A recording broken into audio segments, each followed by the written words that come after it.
ഞാൻ തിരുമല സുധാകരൻ, യൂത്ത് വിങ്ങിന്റെ സെക്രട്ടറിയാണ്. എന്താ വേണ്ടത്? മേഡം, ഇത് ശ്യാമള. ഇവരുടെ വീടിരിക്കുന്ന 4 സെന്റ് ഭൂമിയിൽ റീസർവേ വന്നപ്പോൾ അടുത്ത വീട്ടുകാരനായ ഗോവിന്ദക്കുറുപ്പിന്റെ 65 സെന്റുമായി ചേർന്ന് കരമടച്ച രീതിയിലാണ് വന്നിരിക്കുന്നത്. ഇവിടെ ഇപ്പോ ഇവരുടെ 4.5 സെന്റ് ഭൂമിയുടെ കര അടയ്ക്കാനായിട്ട് എന്താണ് ഇവർ ചെയ്യേണ്ടത്? അതിന് നിങ്ങൾ ആദ്യം പോയി കാണേണ്ടത് അവിടുത്തെ വില്ലേജ് ഓഫീസില്.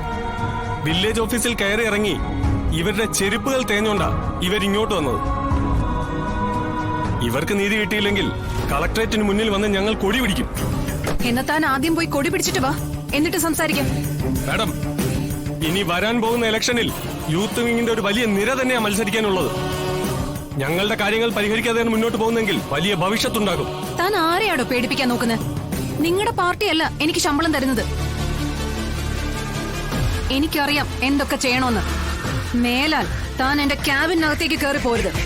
അയ്യോ മാഡം, ഇത് യൂത്ത് വിങ്ങിന്റെ... ജോൺ, താനാണോ ഇവരെ ഇങ്ങോട്ട് കയറ്റിവിട്ടത്? ഇപ്പൊ ഇറങ്ങണം ഇവരെ വിളിച്ചോണ്ട് ഇവിടുന്ന്. മാഡം അങ്ങനെ പറയരുത്. ഇവര് പരാതിയായി മുകളിലേക്ക് പോയാൽ കുഴപ്പമാവും. തന്നോട് ഇവരെയും വിളിച്ചോണ്ട് പുറത്തേക്ക് പോകാനാ പറഞ്ഞത്.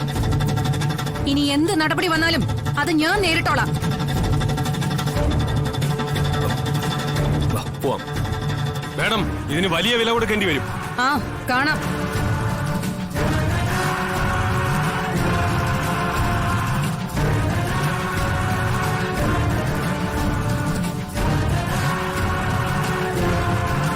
നിങ്ങൾ നിങ്ങളുടെ വഴി നോക്കിക്കോ. ഇവരുടെ കൊമ്പ് മുറിക്കേണ്ട സമയമായെന്ന് കൂട്ടിയാ മതി. വരൂ, പോവാം. നിന്നെ ആ കസേരയെന്ന് തെറിപ്പിക്കാതെ ജോൺ അടങ്ങില്ലടി. അതിനുവേണ്ടി ഞാനിങ്ങനെ ഓരോ വെടിമരുന്നുകളും കുറേശ്ശെ ഇട്ടുകൊണ്ടേയിരിക്കും. എന്നിട്ട് ഒരു സുപ്രഭാതത്തിലൊരു ഒറ്റ പൊട്ട്, അതില് നീ തീരും. ഇല്ലെങ്കിൽ ഞാൻ തീർക്കും. എവിടെ പോയിരിക്കായിരുന്നു? എന്നോട് ചോദിക്കാതെ എന്റെ ക്യാബിനിലേക്ക് ആരെയും കടത്തിവിടരുതെന്ന് പലതവണ ഞാൻ പറഞ്ഞിട്ടുള്ളതല്ലേ? സോറി മാഡം, ഞാൻ ആ DTP എടുക്കുന്നതിന്റെ നോ എക്സ്ക്യൂസസ്. ഇനി മേലാൽ ഇത് ആവർത്തിക്കരുത്.